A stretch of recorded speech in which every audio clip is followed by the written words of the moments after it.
Hello student समस्त मु स्वागत करছি सीके एकेडमी को। आज वीडियो लेसन में आम डिस्कसन करवा Indian economy 2i unit number 2। तो देखी दिंतु यूनिट नंबर 2 रे कौन रही सिलेबस, जहाँ सिलेबस रही यूनिट 2 रो सही सिलेबस अनुसार आप प्रिपेयर करेंगे। मुझे देखी दूसरे आपको सिलेबस। तो देखिपे यूनिट 2 रो सिलेबस रही इंडस्ट्रियल डेवलपमेंट इन इंडिया। तो ये जो सिलेबस रही तो ये सेमिस्टर सहित आप मैच करेंगे। जदि आप सेमिस्टर सहित मैच हो सिलेबस जोटा अच्छी कौ सिलेबस कहले मार्क कर दूसरी जोटा अच्छी इंडस्ट्रियल डेवलपमेंट इन इंडिया। तो यारी उपर यूनिट 2टा आम चेष्टा करवा कंप्लीट करने भिडियो। तो निहाती भाई नुआ कर चैनल को निहाती सब्सक्राइब करेंगे। इकोनॉमिक्स सबू क्लास आपड़ पाइपर और वीडियो में लाइक करेंगे। आउ जो ग्रुप रही आप टेलीग्राम और व्हाट्सएप ग्रुप हो जो आप सांग मैंने पढ़ुंट इकोनॉमिक्स ऑनर्स बैकग्राउंड रे निहाती से ग्रुप रे शेयर करेंगे ये वीडियो को। तो चलतु आरंभ करवा इंडियन इकोनॉमी 2 रो unit number 2 industrial development in India.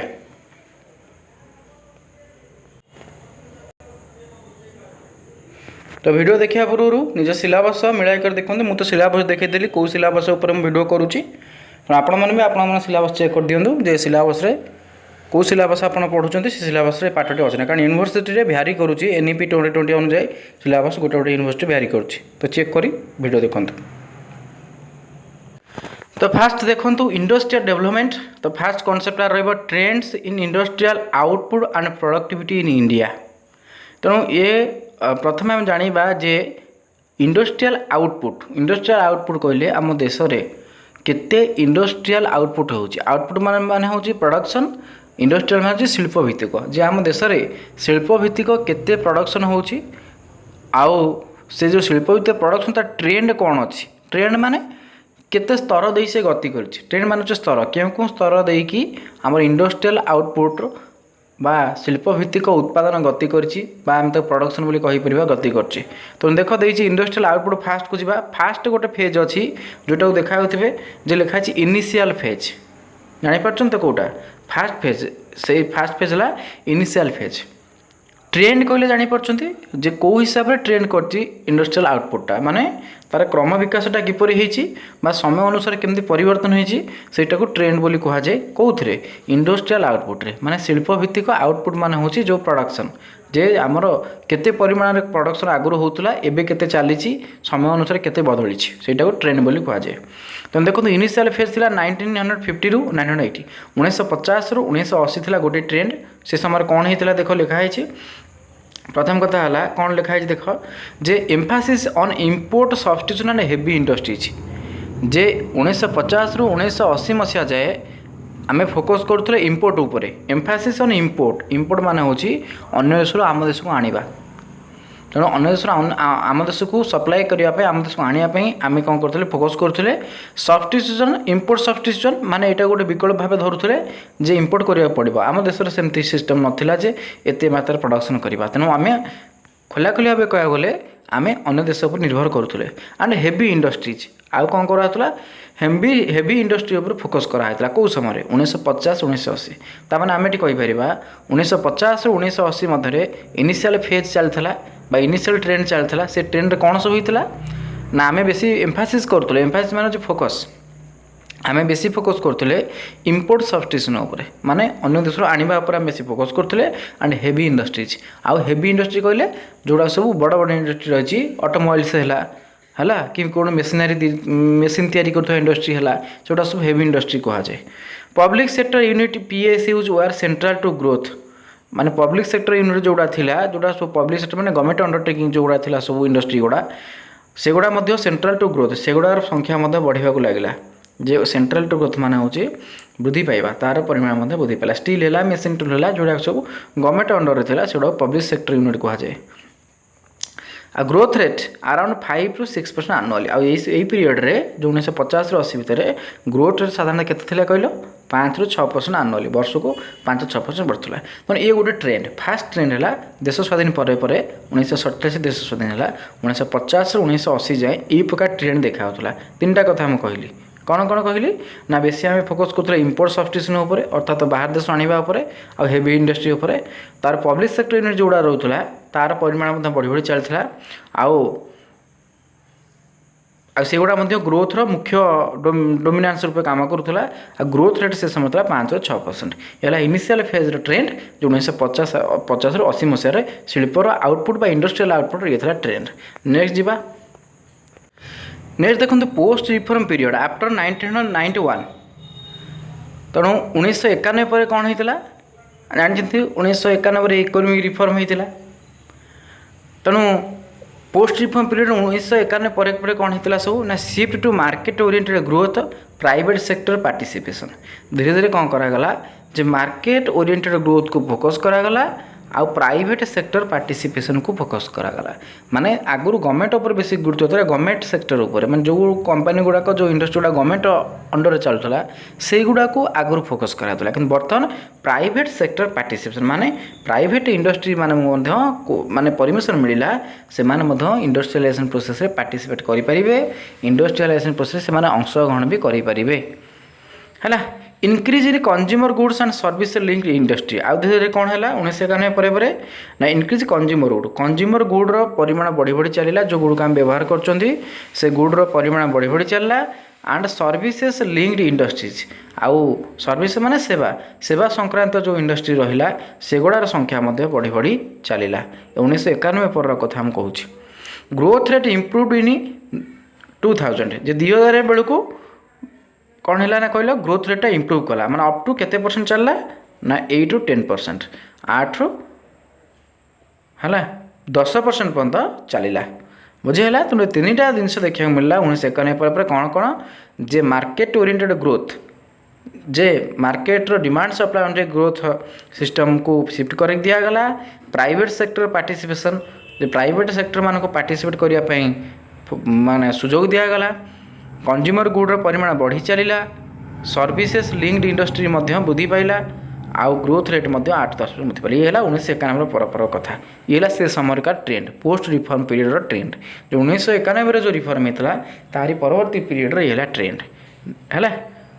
तेणु आम पढ़िले जो 1950 1980 ट्रेंड कौन थी 1991 पर ट्रेंड कौन है। एबे जीवा 2008 टापड़ा जोटा अच्छे देखिपे 2000 रिसेंट ट्रेंड माने 2008 प्रेजेंट। तो बर्तमान ट्रेंड कौन चलती global recession 2008 and covid 2020 slowed growth. तेणु ग्लोबल रिसेसन होता 2008 आउ गोटे होता कौन कोविड-19 2020 ये दुटा कौन करता ना इंडस्ट्रियल जो ग्रोथ होता गोटे कौन कहला स्लोड करदेला मानते क्रमईला धीमा गति करदेला। Growth in sectors like electronics है ऑटोमोबाइल्स है आईटी बेस्ड मैन्युफैक्चरिंग एगुड़ा सब ग्रोथ देखा मिलला। बर्तमान देखुव जो इलेक्ट्रोनिक जिनसर बहुत ग्रोथ ऑटोमोबाइल भी ग्रोथ आईटी बेस्ड जोड़ा सब कंप्यूटर बेस्ड सिस्टम से गुड़ा सब देखो ग्रोथ हेविली होगा। इंडस्ट्री कंट्रीब्यूट्स अराउंड बर्तमान देखा यदि इंडस्ट्री पाखापाखि केते परसेंट जीडीपी दूसरी मोस्ट इंपोर्टाट 25%। जे आम जी ग्रॉस डोमेस्टिक प्रोडक्ट रही रिसेंट डाटा अनुसार 25% हूँ इंडस्ट्री कंट्रीब्यूट करुच्ची बुझीगला। तेणु ये है 3टा ट्रेंड जे 1950 1980 तापर आसला 1991 रिफॉर्म पर कौन होता। बर्तमान रिसेंट ट्रेंड 2008 रु प्रेजेंट बर्तमान रिसेंट ट्रेंड कौन देखा मिलूँ क्लियर ट्रेंड बुझीपाल 3टा ट्रेंड। तापर पे देख गोटे कॉन्सेप्ट आसला इंडस्ट्रियल प्रोडक्टिविटी कहले जे आमर 2टा कॉन्सेप्ट देखो देछि लेबर प्रोडक्टिविटी गोटे देछि आ गोटे कौन देछि कैपिटल प्रोडक्टिविटी देछि हाँ ना। तेणु लेबर प्रोडक्टिविटी कहले जे गोटे लेबर को आम यूटिलाइज करी गोटे लेबर को यूटिलाइज करी हम जिते यूनिट प्रोडक्शन करती सेटा को लेबर प्रोडक्टिविटी कहुए है। से लेबर प्रोडक्टिविटी बोली कहुए जे तार उत्पादनशीलता केते सेटा प्रोडक्टिविटी कहुए है। गोटे लेबर केते परिमाण प्रोडक्शन करि पारुची वन डे रे कि 1 यूनिट ऑफ टाइम रे केते यूनिट प्रोडक्शन करि पारुची that is called the productivity of labour बा लेबर प्रोडक्टिविटी। तो इंडस्ट्रियल प्रोडक्टिविटी रे 2टा कथा आसूची जे लेबर प्रोडक्टिविटी आउटा आसला कैपिटल प्रोडक्टिविटी। कारण इंडस्ट्री 2टा जिनिस लागू थाए आम जानते एगुड़ा सब तार कौन कहल जोटा उत्पादन ओडिया कहुए बुझीपार फैक्टर प्रोडक्शन भी कहुए। तेणु इंडस्ट्रियल प्रोडक्टिविटी रे प्रथम दिवा लेबर प्रोडक्टिविटी माने कौन कहले जे गोटे लेबर रे गोटे यूनिट टाइम यूटिलाइज करी केते प्रोडक्शन करि पारुची that is the productivity of labour. जे देखि प्रोडक्टिविटी ऑफ लेबर देखिबा initially low due to outdated skill poor health and lack of training. देख जे फास्ट फास्ट इंडस्ट्री है 1950 मसीह से लेबर प्रोडक्ट लो थिला कारण कौन कारण आउटडेटेड स्किल्स अर्थात तांकर पुराणा कालिया किसी स्किल थिला नुआ मेथड से जानी नथिले पुअर हेल्थ तार हेल्थ भी आगु एत भल नाला जमी जमी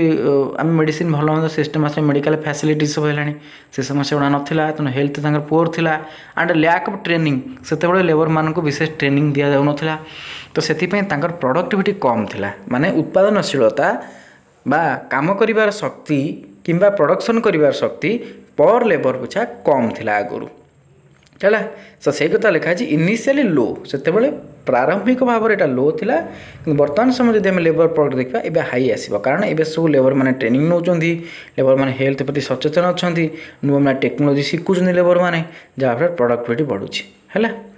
तो तापर आसला कैपिटल प्रोडक्टिविटी आम क्या कहवा inefficient use of resources in PSU जे आम कौ समय कथा पढ़ुं ये जो इंडस्ट्रियल डेवलपमेंट करने कथा 1950 मसीहा पर कथा कहते से समय लेबर प्रोडक्टिविटी थिला कौन ना लो से कैपिटल प्रोडक्टिविटी भी लो थिला कारण कैपिटल प्रोडक्टिविटी आम कौन कहवा आम टाटा को एमती मजा लगेगा है जे मैक्सिमम जमी कौन मिल पार प्रॉफिट मिल पार गोटे मैक्सिमम यूटिलाइजेशन से हो पार गोटे टंका को तो सहीटा हूँ कैपिटल प्रोडक्टिविटी कि से इनएफिशिएंट यूज देखा मिलता आम टाटा को भी भलसे से कौन कर पारे ना लगे पार ना माने टाटा को ठीक ढंग से समय लग जा पार ना जहाँद्वारा कि मैक्सिमाइजेशन कराई पार प्रॉफिटर है तेणु कैपिटल प्रोडक्टिविटी जो इनएफिशिएंट थिला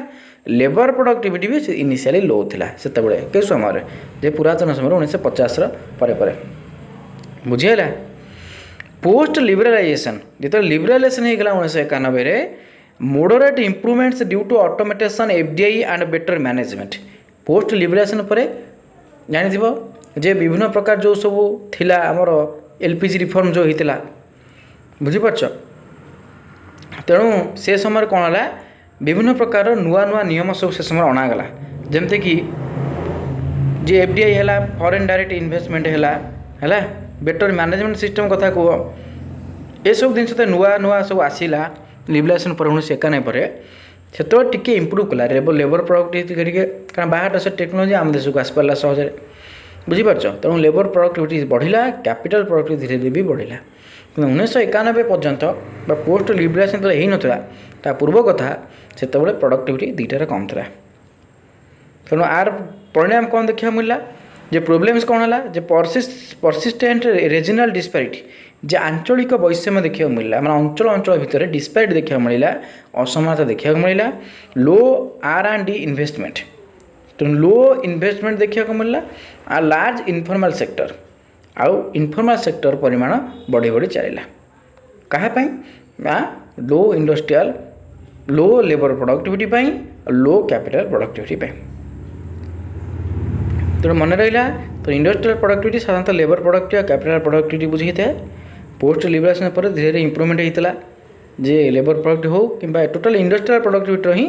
इम्प्रूवमेंट होता पोस्ट लिबरालाइजेशन तथा किसी प्रोब्लेम बर्तमान देखा मिलूँ ये थिला इंडस्ट्रियल प्रोडक्टिविटी कॉन्सेप्ट तापर देखो कॉन्सेप्ट आसला industrial policies of India industrial policy प्रथम देखो केतटा पॉलिसी होती मेरे कॉन्सेप्ट मुझे बुझेदेवी जे इंडस्ट्रियल पॉलिसी रिजोल्यूशन 1948 यहाँ था फास्ट इंडस्ट्रियल पॉलिसी इंडिया 1948 मसीहा डेटा मन रखिए सॉरी ईयरटा जे फास्ट कौन fast official industrial policy of independent India Bharat स्वाधीन होगापर यहाँ था प्रथम ऑफिशियल इंडस्ट्रियल पॉलिसी है कारण 47 स्वाधीन है 48 इंडस्ट्रियल पॉलिसी आसला introduce to the mixed economy model आ जो ये जो 1948 से जो नुआ शिल्प नीति आसला इंडस्ट्रियल पॉलिसी आइला से इंट्रोड्यूस करागला मिक्सड इकोनॉमी मॉडल कौन हम ना से बोथ सेक्टर देखा मिलला कौन प्राइवेट है प्लस तुम गवर्नमेंट अंडरटेकिंग किसी देखा मिलला तेणु दी प्रकार से कौन है ना देखा मिलला इकोनॉमी मॉडल है कई भी कहते सोशलिस्ट प्लस डेमोक्रेटिक दुईटा मिसेकी इकोनॉमी करा दिगला socialist economy plus democratic economy मिसेकी भी बहुत कर दिया जो मिक्सड इकोनॉमी मॉडल कहुए पब्लिक सेक्टर टू हैंडल है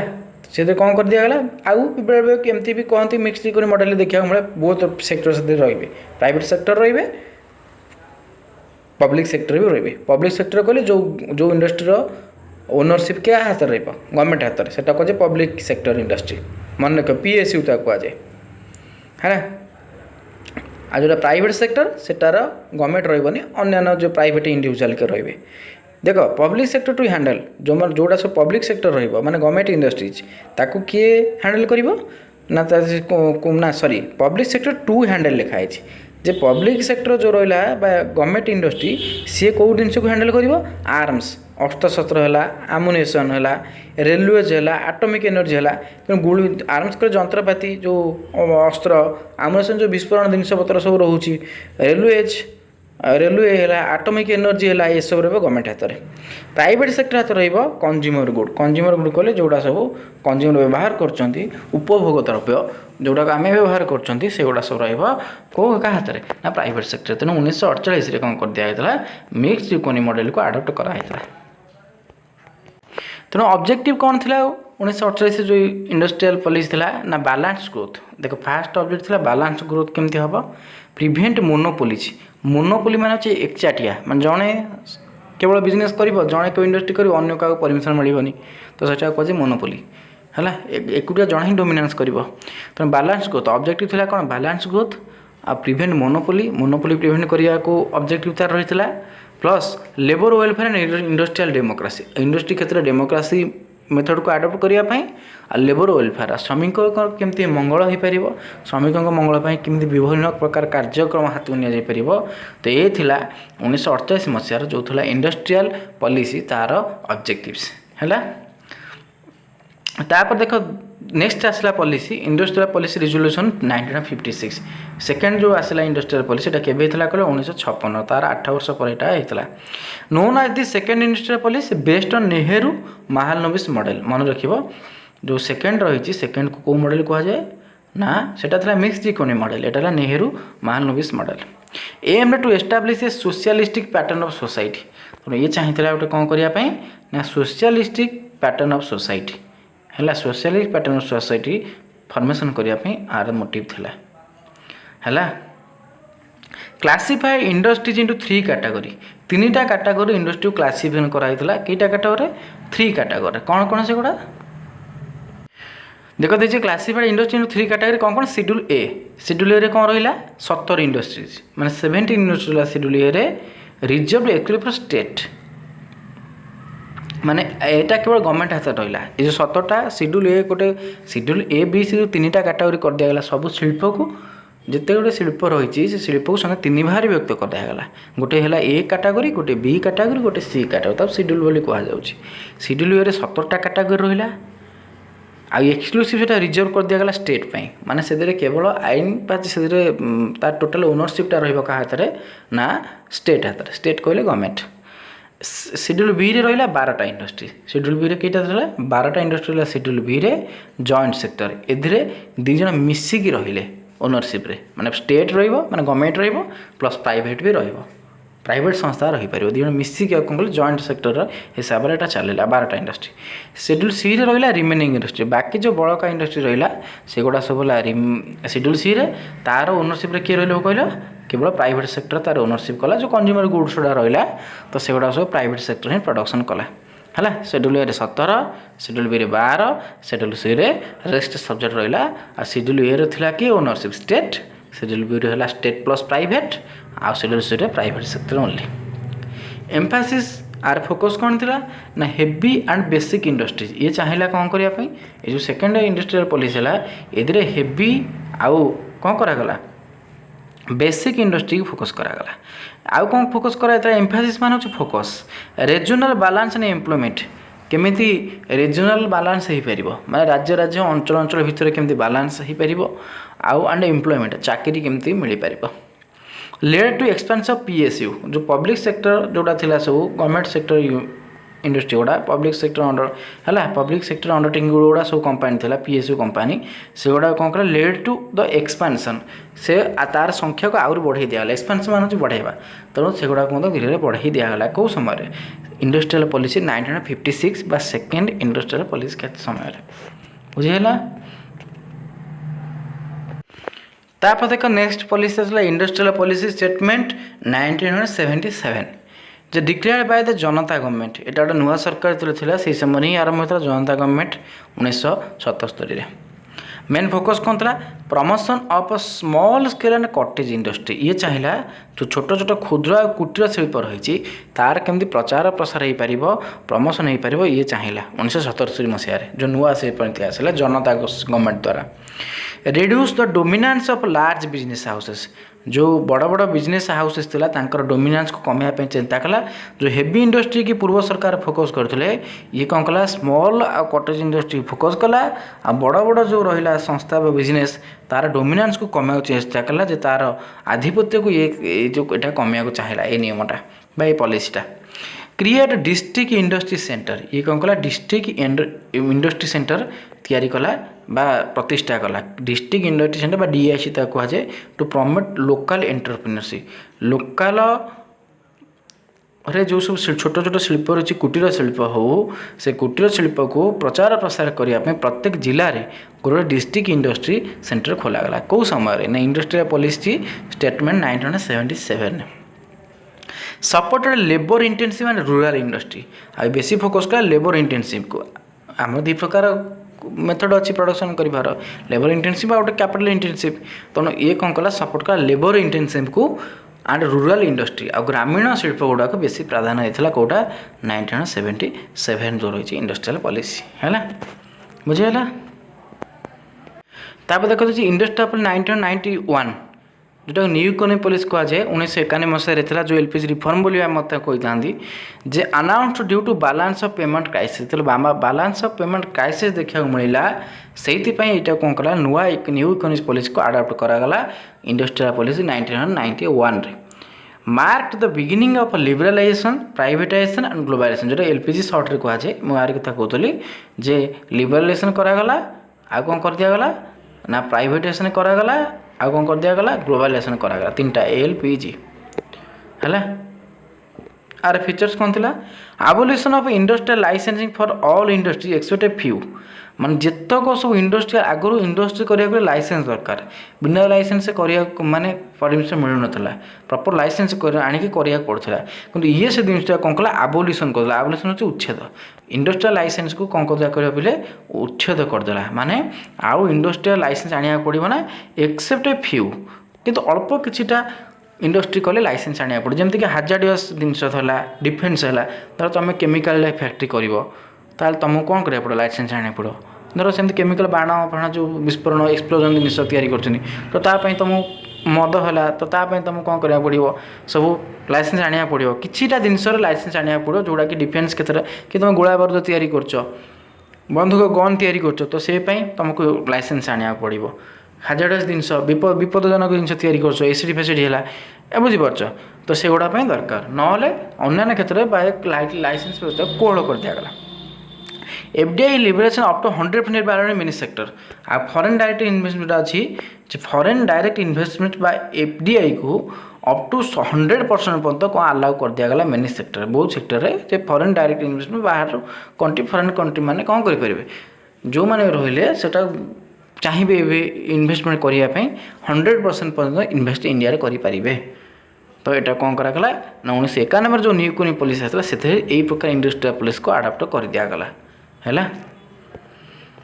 आउ कौन करागला डिस इन्वेस्टमेंट ऑफ पीएसयू जो गवर्नमेंट सेक्टर जी इंडस्ट्री थी सब डिस इन्वेस्टमेंट कर दिगला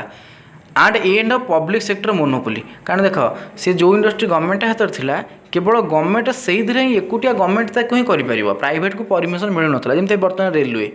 रेलवेटा क्या हाथ अच्छे सेंट्रल गवर्नमेंट हाथ में तो ओनली रेलवे संस्थाटा ही सेंट्रल गवर्नमेंट करुच्ची कौन से प्राइवेट कंपनी की रेलवे देउनी माने रेलवे सेवा करने तो सेठी आम कहीपर से पब्लिक सेक्टर मोनोपोली चले मोनोपोली माने एकुटिया से ही सब करे तो ये किछिटा इंडस्ट्री आगुरी थिला केवल तार मालिक थिला किए गवर्नमेंट से कौन से प्राइवेट संस्था को परमिशन दिए ना से टाइप गोटे इंडस्ट्री खोलिया तो से जिनटा से डिस इन्वेस्टमेंट करदेला तार जो थिला जे जो गुड़ा सब निजे माड़ी बसला गवर्नमेंट ताको डिस इन्वेस्टमेंट करदेला इन्वेस्ट करिया माने नुआ तैयारी करा डिस इन्वेस्टमेंट बांटी देवा तो ताको से कौन कला डिस इन्वेस्ट करदेला ताको बिक्री दवा कि शेयर को आउ का देदेवा तो अलग को कंपनी चाहिए भी गवर्नमेंट सहित से मिसिक कर तेना गवर्नमेंट संपूर्ण ताको दे देकी ता हाथ किसी प्रॉफिट ईयरली आनुअली किसी जहाँ भी कर बंद थी भितर तो से हिसाब से कौन करेंगे ना पैसा नहीं पार तो सेटा डीसी इन्वेस्टमेंट पीएसयू कहुए। तो जो पब्लिक सेक्टर मोनोपोली थिला गवर्नमेंट जो खाली गवर्नमेंट हाथ में पावर था आगु गुला बारूद तैयारी करवा केवल गवर्नमेंट हाथ में पावर था अन्य कौन संस्था से प्रकार इंडस्ट्री करें से जिनसा कौन कला उठे दिगला जे अन्य संस्था भी चाहिए गवर्नमेंट सहित मिसिक कर कि गवर्नमेंट परमिशन एकुटिया भी कर MRTP Act deregulated no pre-approval required for large scale expansion जे आगु जब तुम बड़ आकार एक्सपांस करने चाहूल गोटे इंडस्ट्री बढ़ाया चाहूल तुम लाइसेंस दरकार आउ टी बड़ आकार कर किंतु से जिनसा हटे दिगला जे नो प्री अप्रूवाल तुम किसी बढ़ाया चाहो स्केल को प्रोडक्शन स्केल को लार्ज स्केल कर प्री अप्रूवाल आवश्यकता ना आगुआ परमिशन ना पड़ो ना।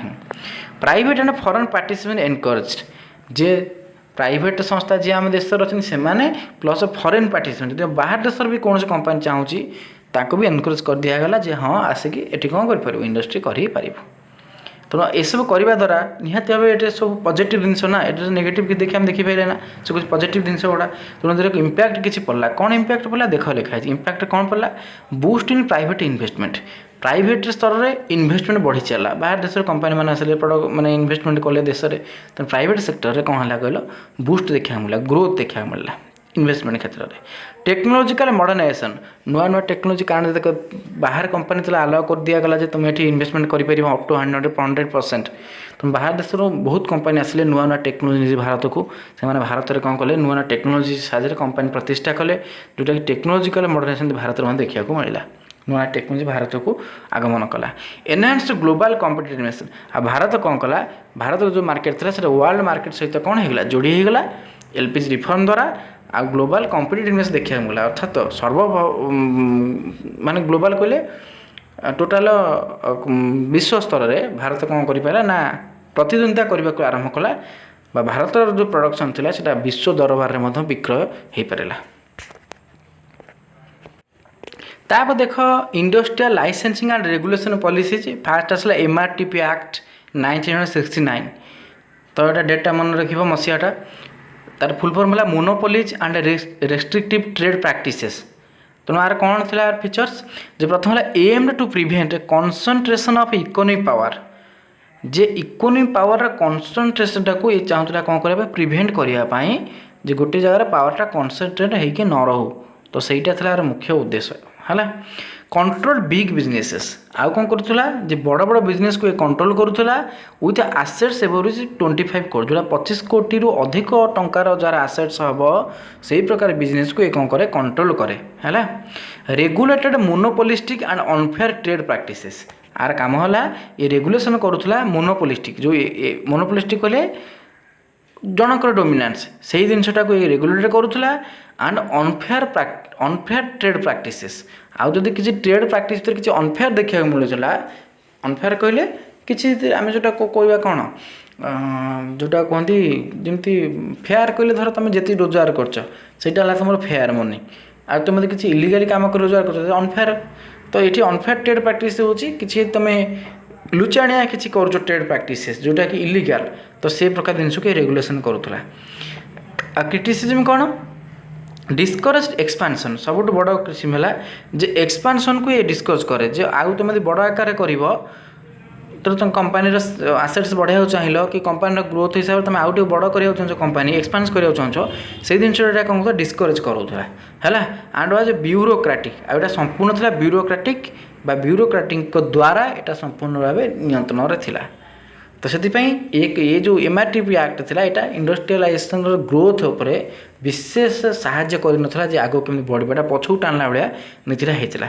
तो से डिल्यूटेड इन 1991 रिफॉर्म्स 1991 मसीह आपको हटै दिगला and later it replaced by the competition act 2002 परवर्ती समय कॉम्पिटिशन एक्ट 2002 आसला आर प्रतिबदल में 1991 मसीह ये एक्ट कौन करागला हटै दिगला है। तापर देखो नेक्स्ट जोटा आसला फेरा FERA जे फॉरेन एक्सचेंज रेगुलेशन एक्ट 1973 जे enacted to regulate and control the use of foreign exchange एटा साधारणतः फॉरेन एक्सचेंज किपर यूज करिवो बा फॉरेन एक्सचेंज को केमती कंट्रोल रेगुलेशन करा जिवो सेटा एई एक्ट द्वारा ही करागला 1973 मसीह रे एटा हला तार मुख्य काम यूज ऑफ फॉरेन एक्सचेंज केमती फॉरेन एक्सचेंज यूज करा जिवो किपर यूज करा जिवो है ताकू रेगुलेट करवा कंट्रोल करवा दायित्व है कार ये फेरा एक्टर 1973 apply to all companies with foreign ownership above 40% जार फॉरेन ओनरशिपटा केते परसेंट 20% अधिक 40% सॉरी 40% रु अधिक से ही कंपनी ये एक्टा लागू है very restrictive required RBI permission for more transaction आईटा बहुत रेस्ट्रिक्टिव थिला आउ जदि फॉरेन ओनरशिप जो रही कौन रही एभव 40% रही है ताले से क्षेत्र में जो ट्रांजैक्शन करा मोस्ट ट्रांजैक्शन आरबीआई परमिशन दरकार पड़ूला जे required RBI permission for most जेहेतु फॉरेन ओनरशिप रही 40% ऊर्ध तो प्रति ट्रांजैक्शन में एटा रेस्ट्रिक्टिव थाए वेरी रेस्ट्रिक्टिव मोड रे रही है से कौन करा जाए ना आरबीआई परमिशन नहीं ही करने पड़े transaction criticise for being out anti investment जेहेतु इन्वेस्टमेंट एमती कले इन्वेस्टमेंट को प्रमोट मिल कि मिलबनी कारण जदि तुम प्रत्येक टांजाक्शन करें आरबीआई दरकार कौन जो परमिशन तेणु तुम्हें निजे आरबीआई टू के परमिशन आण तो से ये गोटे है कौन आउटडेटेड जे यहाँ क्रिटिसाइज कर दिगला ये प्रोसेस ठीक ना प्लस आंटी इन्वेस्टमेंट आटा इन्वेस्टमेंट प्रोसेसटा को आगू न बढ़े पछू टाना कारण जी भी इन्वेस्ट करा लोक सी सन्देह कला जे इन्वेस्ट करूँ कि पुणी बार बार कौन करा पड़ो जे आरबीआई परमिशन दरकार बहुत रेस्ट्रिक्शन आधार अच्छी एटसेट्रा है यहाँ कहुए फॉरेन एक्सचेंज रेगुलेशन एक्ट 1973 तापर आसला फेमा जे फॉरेन एक्सचेंज मैनेजमेंट एक्ट 1999 ये गोटे एक्ट आसापर रिप्लेस फेरा इन पोस्ट रिफॉर्म इंडिया यहाँ फेरा पढ़िया कथा नुह जे एक्चुअली यहाँ प्रोनाउंसिएशन से नुह कि आम तो पढ़ी दूचे तेणु एफईआरए पढ़िया कथा कारण तार फुल फॉर्म अच्छी एफईएमए पढ़िया कथा तो आम कहवा हिसाब से कहीदे तो रिप्लेस फेरा इन पोस्ट रिफॉर्म इंडिया तेणु 1991 पर गोटे से एफईआरए जो फेरा एक्ट थिला ता जगह आसला FEMA foreign exchange management act 1969 मसीह आसला है focused on foreign exchange management not control ये कौन कला आ कंट्रोल कला ना ओनली फोकस कला केवल फोकस कला कौन कौन घटुची फॉरेन एक्सचेंज केमती मैनेजमेंट होची खाली नजर रखिला नॉट कंट्रोल किंतु ताको डायरेक्ट कंट्रोल कला ना किंतु पूर्व एक्ट जो थिला फेरा से किंतु फोकस सहित कंट्रोल थिला बहुत रेस्ट्रिक्शन भी लगे दूसरा है made transactions easier for trade and investment trade investment जो ट्रांजैक्शन आगु आरबीआई परमिशन दरकार पड़ता से ट्रांजैक्शन प्रोसेसटा को मोडटा को आउ टे कौन कर दिगला ना इजियर कर दिगला अलाउड मोर लिबराल एफडीआई को अलाउ कर दिगला and made India attractive to investors आउ बाहर देशर जिते भी इन्वेस्टर माने अच्छी से इन्वेस्टर मान को अट्राक्ट करागला इंडिया आड़ को जे आस इंडिया रे निवेश कराओ इंडिया रे कौन कर इन्वेस्टमेंट कराओ तेणु ये एक्ट कौन कला ना इन्वेस्टमेंट को प्रमोट करने चेष्टा करथिला तापर civil law violation are treated as civil offences not criminal तेणु सिविल लॉ जो भायोलेशन करागला सेटा कौ भाया धरागला ना ताको सिविल ऑफेंसेस धरागला ताको जो क्रिमिनल धरागला नहीं जे सिविल लॉ रे जो भी भायोलेशन करा जीवो सिविल लॉ को जी भी कौन करिवो लॉ विरुद्ध रे जीवो आईन रो विरोध काम करिवो ताको सिविल ऑफेंस भाव ग्रहण करागला हैला ताको क्रिमिनल ऑफेंस रूपे ग्रहण करा जीवो नाही बोली ए एक्ट रे कोहा गला तापर नेक्स्ट कॉन्सेप्ट देखो आसला पिले growth and problems of small scale industry जोटा एसएसआई बोली कहा जाए जे स्मॉल स्केल इंडस्ट्री जोटा सब छोट छोट इंडस्ट्री रहिला हैला से स्केल से इंडस्ट्री गुड़ा को स्मॉल स्केल इंडस्ट्री कहा जाए माने आम जो कटेज इंडस्ट्री है जोड़ा सब छोट छोट बुझीपार से इंडस्ट्री को स्मॉल स्केल इंडस्ट्री कहा जाए देख ग्रोथ ऑफ एसएसआई बा स्मॉल स्केल इंडस्ट्री प्रथम आसला कौन सिग्निफिकेंट कंट्रीब्यूटर टू जे साधारणतः आम देखा जे प्रथम कनसेप्ट आसो जे ए स्मॉल स्केल इंडस्ट्री कंट्रीब्यूशन कौन रही सी आमको किपर हेल्प कर प्रथम देख कंट्रीब्यूशन है एम्प्लॉयमेंट जेनरेशन जे से कौन करुच्ची चाकरी दूसरी स्मॉल स्केल इंडस्ट्री बहुत लोग भी काम करके निजे रोजगारक्षम होती आउ एक्सपोर्ट आर्निंग्स आम देश कौन हो स्मॉल स्केल इंडस्ट्री बहुत जिन एक्सपोर्ट हो माने अन्य देश को पठा अन्य देश आर्निंग्स आसूँ माने आम देश को रोजगार आसूँ रूराल डेवलपमेंट आउ से स्मॉल स्केल इंडस्ट्री द्वारा कौन हो कहल रूराल डेवलपमेंट माने ग्रामांचल लोक मैंने से प्रकार इंडस्ट्री करी निजर डेवलपमेंट भी कराऊँ अच्छा देख गोटे गाँव जी गोटे स्मॉल स्केल इंडस्ट्री है से खाली से लोक डेवलपमेंट ता नुह कारण से गाँव को आसापी किसी प्रडक्ट नापी रास्ता दरकार तेणु बड़ ट्रकटे आसिक गोटे बड़ गाड़ी आसिक से जो स्मॉल स्केल इंडस्ट्री नापी रोड दरकार तो निहाती ऑटोमेटिक प्रोडक्शन से एरिया चलो ऑटोमेटिक रास्ता फिटिज रास्ता आसापी चौड़ा रास्ता भी हम से रूराल डेभलपमेंट अर्थात से गाँटा भी डेभलप हो तेणु स्मॉल स्केल इंडस्ट्री एगुड़ा सब तार कंट्रीब्यूशन है। तापर आसला government supported through a small scale industry को गवर्नमेंट केमी सपोर्ट करूँगा जाना तुम या अन्य उपर कहीपर जे गवर्नमेंट स्मॉल स्केल इंडस्ट्री केमी सपोर्ट करुँच बढ़िया कौन सब पदक्षेप नहीं प्रथम प्रायोरिटी लेंडिंग जे ऋण देवा व्यवस्था करुँचे जड़े चाहिए इजिली कौन कर लेंड कर ऋण नहीं पार टैक्स इनसेटिव टैक्स छाड़ बेले बेले गवर्नमेंट करुँची स्मॉल स्केल इंडस्ट्री पर टैक्स गवर्नमेंट बहुत क्षेत्र में छाड़ी दूची प्रोडक्ट रिजर्वेशन केमी प्रोडक्ट को रिजर्व कर रखा है केमी प्रोडक्ट जिनस गुड़ा सब नष्ट नहब तापाई गवर्नमेंट कौन कर विभिन्न प्रकार भित्तिभूमि सजाड़ुची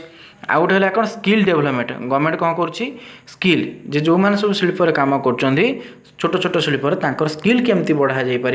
से गवर्नमेंट कौन कर विभिन्न प्रकार उद्यम करुँच तो ये गवर्नमेंट सपोर्टेड बुझीपाल। तब देख प्रोब्लेम्स फेस्ड अच्छा कौन सब स्मॉल स्केल इंडस्ट्री प्रोब्लेम हो प्रथम है फाइनान्स सर्टेज जे हम जानते गाँ गहली लोक मान टंका न थाए तेणु स्मॉल स्केल इंडस्ट्री जो पाखे कौन न थाए टंका न थाए तेणु से कहे फाइनान्स सर्टेज देख लगे limited access to institutional loan जे साधारणतः जो गाँ गहली सब स्मॉल स्केल इंडस्ट्री से लोन टाक पाइबा एत सहज हो न था इंस्टीट्यूशनल स्तर में जो सब संगठन लोन दियंती एसएचजी ग्रुप है कि विभिन्न प्रकार बैंक है कमर्शियल बैंक है तो से जगार लोन पाइबा समस्ते पाइपारती ना बा एक्सेस करें ना है तो सहीटार प्रथम प्रोब्लेम कहार स्मॉल स्केल इंडस्ट्री दूसरा टेक्नोलोजी बैकवर्डनेस जे टेक्नोलोजी बैकवर्डनेस देखा मिले अर्थात पुरातन टेक्नोलोजी माने जो टेक्नोलोजी नुआ नुआ सब बाहर किंतु से सब पुराना टेक्नोलोजी माध्यम कौन कराए प्रोडक्शन कराए से जे स्मॉल स्केल इंडस्ट्री साधारण टेक्नोलोजिकल बैकवर्डनेस देखा मिले तापर देख देखिए मार्केटिंग डिफिकल्टीज आ गोटे कथा है जे जिनस को प्रोडक्शन कलापर बिकापी तार मार्केटिंग डिफिकल्ट देखा मिले जे बिक्री हवा टे कष्ट हो जाए कहीं ना poor access to markets and branding कारण जोड़ा सब गाँ गले छोट छोट इंडस्ट्री करते ब्रांडिंग न थाए ब्रांडिंग जानी पाच जो कंपानी कहते ना ये भल ब्रांडर भल कंपानी जेहतु नॉन ब्रांड कंपानी से गुड़ा ब्रांडिंग न थाए नॉन ब्रांड हेतु तो सेटा को मार्केट को लेकिन बिकवा टे कष्ट हुए लोक भी सहजरे ग्रहण करपारती ना गोटे प्रडक्टर ना थी तुम से भल प्रडक्ट तैयारी कले भी तुम जो ब्रांड ना बुझीपार नॉन ब्रांडिंग प्रडक्ट तुम छोट इंडस्ट्री तुम निजे कर बिक्री हवा कष्ट हम तो सेटा कहुए मार्केटिंग डिफिकल्टीज तार पुअर इनफ्रास्ट्रक्चर है जे साधारणतः स्मॉल स्केल इंडस्ट्री इनफ्रास्ट्रक्चर भल न थाए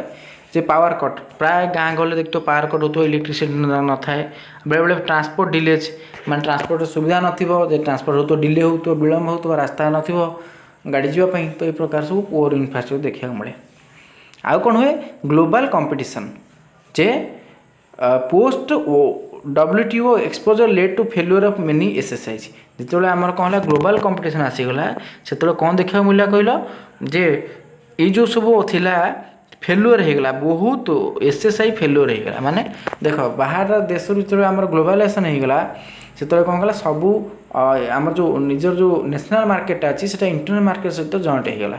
जो टोटाल होल गोटे ग्लोबल मार्केट क्रिएसन होगला जहाँपर कि सबू देशर प्रोडक्शन अलग देश को मुव कर पारा तेणु आम देश को अन्य देश किसी प्रोडक्शन आइला जोटा कि धर चाइना कि जिन सस्ता अच्छी आम देश से रेट अच्छी तो चाइना जो जिन आम देश सस्ता जिन लोक किणले से क्षेत्र में जो स्मॉल स्केल इंडस्ट्री जो गुड़ा तैयारी करूला से जिन को लोक किणिले ना धर गोटे कंढे गोटे स्मॉल स्केल इंडस्ट्री इंडिया तैयारी कर सी नौ 80 टका ए कंढे दाम से धर चाइना कंपानी कला 20 टका आनी बिकला लोक कौटा प्रिफर करेंगे तो 20 टका चाइना कंपानी तो आर 80 टका जी तैयारी करता स्मॉल स्केल इंडस्ट्री नड़िया कतार धर कंढे तैयारी तार बिक्री है तो एमती सी बाध्य कौन करद कंपानी बंद करद माने जो इंडस्ट्री थी छोट इंडस्ट्री बंद करद तो जो ग्लोबल कंपटीशन देखा मिला ग्लोबलाइजेशन होगला से समय बहुत जो एसएसआई अच्छी स्मॉल स्केल इंडस्ट्री इंडिया अच्छी से सब बंद होगला ये सब तार प्रोब्लेम तापर गोटे कनसेप्ट देखा आसला इंडस्ट्रियल सिकनेस आर अर्थ कौन when a firm continuously incurs financial losses leading to erosion of its net worth and inability to operate तो इंडस्ट्रियल सिकनेस जिते बड़े गोटे फार्मटा गोटे कंपानीटा कंटिन्यूअसली कौन कर कहल फाइनेंशियल लॉस होउछ अर्थात तार क्षति हो चली आर्थिक क्षति तार कंटिन्यूअसली हो चलुची leading to erosion of its net worth तार जी नेटवर्थ आगू था जी तार आसेट्र भैल्यू थिला तो सेगुड़ा धीरे धीरे कमी कमी गलानी माने आउ तार लाभ हो नहीं कि तार नेटवर्थ भी धीरे धीरे कम कमी गलानी एंड इनएबिलिटी टू ऑपरेट आउ सी तो कार्यक्षम करें अर्थात सी शेष से चिंता कर कंपनी की इंडस्ट्री कौन करदे बंद करदेवी से प्रकार परिस्थिति को इंडस्ट्रियल सिकनेस बोली कहुए जिते गोटे कंपनी फाइनेंशियल लॉसेस कर तापर तार नेटवर्क जी से कमी कमी जीव प्लस इनएबिलिटी टू ऑपरेट सी से कंपनी इंडस्ट्री को ऑपरेट आउ कर सक्षम होना ना तार लॉस चलो से ही प्रकार स्थिति से पोजिशन को कहुए इंडस्ट्रियल सिकनेस तार कारण कौन तार कजेस सब कौन अच्छी प्रथम आसला देख इंटरनाल कजेस दी इंटरनाल अच्छी एक्सटर्नाल अच्छी प्रथम देख इंटरनाल कजेस कौन आसला पुअर मैनेजमेंट कंपनी ठीक से मैनेजमेंट न कर पारा तार स्टाफ अच्छा स्टाफ मैनेजर अन्य जिनस कि रिसोर्स ताको ठीक से मैनेज से न कर पारा ऑटोमेटिक लॉस खाइब मैनेजमेंट जी ठीक न रहा तेणु पोर मैनेजमेंट रे ये सब देखा मिले आउ गोटे कारण हो पारे टेक्निकल इनएफिशिएंसी जो टेक्निकल इनएफिशिएंसी देखा मिलला माने भल टेक्नोलोजी यूज करा न गला जो टेक्नोलोजी अधिक खर्च से टेक्नोलोजी की व्यवहार करागला बुझीपार तो निहाती कंपनी से लॉस कर सफर कर तो टेक्निकल इनएफिशिएंसी भी कौन हम ना इंडस्ट्रियल सिकनेस हो लैक ऑफ डिमांड फोरकास्टिंग जदि से आगु को कौन हम डिमांड फोरकास्टिंग कले आगु डिमांडटा कौन रहिबो माने जो प्रोडक्शन से करुच्ची जो प्रोडक्ट से करुच्ची कंपनीटा तार डिमांडटा आगु कौन आसब बढ़िबो कि कमिबो तो से प्रकार जदि से फोरकास्ट न करि पारला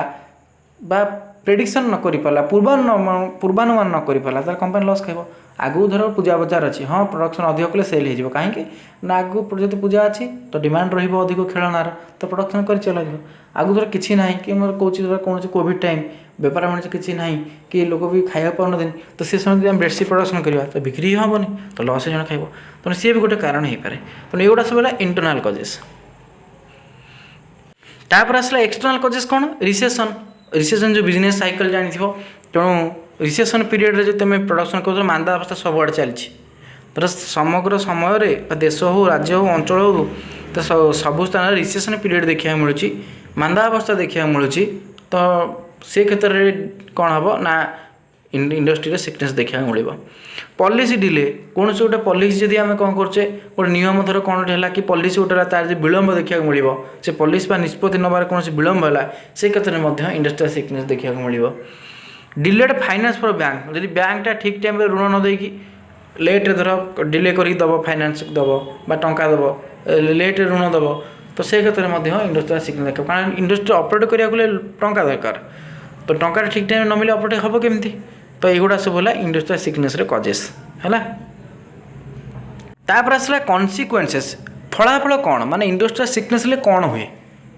आम ये इंडस्ट्रियल सिकनेस भल धरवा ना खराब निहाती खराब इंडस्ट्री बंद हो ऑपरेट कर टंका नथिबो तो निहाती गोटे नेगेटिव कनसेप्टा तो तार फलाफलटा कौन wastage of capital man power तेणु प्रथम आसीगला जो कैपिटल जो टंका लगाई तो से बेकार नष्ट हम वेस्टेज हो मैन पावर आ जो लेबर भी खटी थे से सब जीव लॉस तेणु दुईटाक नष्ट हो बर्डन ऑन फाइनेंशियल इंस्टीट्यूशन आ फाइनेंशियल इंस्टीट्यूशन पर बर्डन पलटि कहीं जो इंस्टीट्यूशन ये लोन आनी धर 100 कोटी टका लोन आनी बिजनेस लॉस चलला तो जो इंस्टीट्यूशन लोन आनी लोन तो रिपे करें कंपनी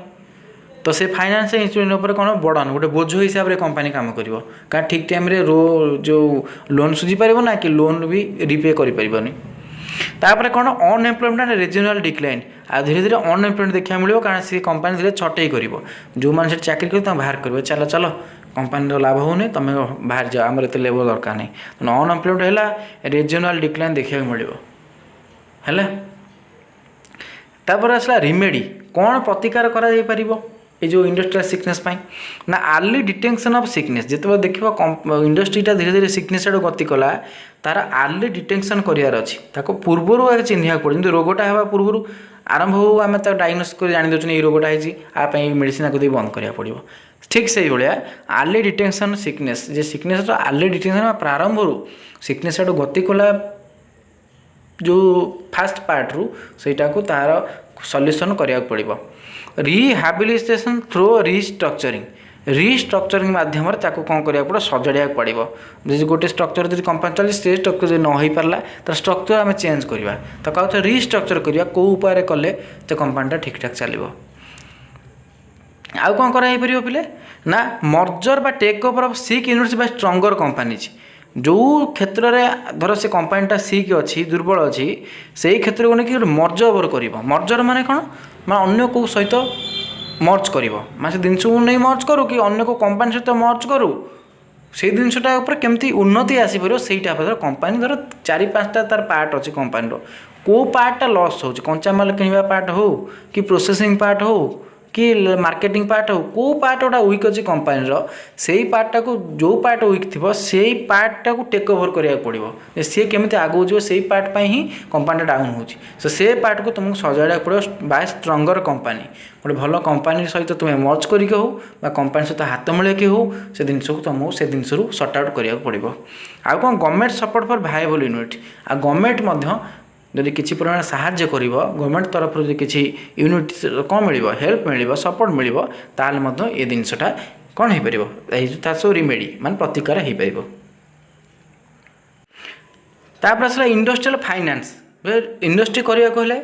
टंका कौटू आसे से इंडस्ट्रियल फाइनेंस कहुए देख types of finance J finance केते प्रकार शॉर्ट टर्म अच्छी मीडियम टर्म अच्छी लॉन्ग टर्म शॉर्ट टर्म माने जोटा अच्छी working capital for raw material wages salary देवाई है कि रॉ मटेरियल किणापी जो सब टंका दरकार सब शॉर्ट टर्म कहुए जोटा को वर्किंग कैपिटल कहुए शॉर्ट टर्म मीडियम टर्म कहले मेसिनरी मेंटेनेंस जहाँ आम मेसीन मेंटेनेंस करने को है कि टेक्नोलोजी जो टंका को आम कौन करती लोन करती जोटा मीडियम टर्म कहुए शॉर्ट टर्म कहले जो कम समय तुम जो लोनटा आणुच short term loan medium term finance कहले जो मीडियम टर्म पे आणुच मेसिनरी मेसिन मेंटेनेंस टेक्नोलोजी एगुड़ा लॉन्ग टर्म कहले जोटा अधिक दिन पर तुम जो लोनटा करुच जे न्यू प्रोजेक्ट नुआ प्रोजेक्ट कर तुमको नुआ प्रोजेक्ट कले सांगे सांगे जिते लोन आने सुझी हे कि टाइम लगे ना तो long project long term new project है इंफ्रास्ट्रक्चर है कि कंपनी बढ़ेवा है एक्सपांशन है तो से तुमको अधिक टंका आने पड़ो आ दीर्घ दिन पर्यटन सुझा पड़ो तेणु फाइनेंस तीन प्रकार थाए मन रखा सोर्सेस कौ जगह आम फाइनेंस आणती ना कमर्शियल बैंक प्रथम आसला कमर्शियल बैंक जो बैंक रही बैंक रू आनीपर आम कमर्शियल बैंक कौटू आणती कमर्शियल बैंक कौ प्रकार फाइनेंस आनीपर वर्किंग कैपिटल जो वर्किंग कैपिटल कले कौटा बुझ वर्किंग कैपिटल कले यहीटा है देख वर्किंग कैपिटल ये पढ़ी है सहीटा आने कौटू कमर्शियल बैंक माने शॉर्ट टर्म ता माने कमर्शियल बैंक पाखे जब किसी लोन आनु इंडस्ट्री ताल से कौन कर कहल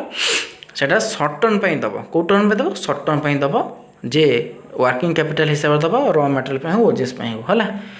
तापर डेवलपमेंट फाइनेंस इंस्टीट्यूशन आ कुछ इंस्टीट्यूशन अच्छे जोड़ा कि डेवलपमेंट फाइनेंस कहुए से गुड़ाक इंडस्ट्री दिखती साधारण आईडीबीआई बैंक है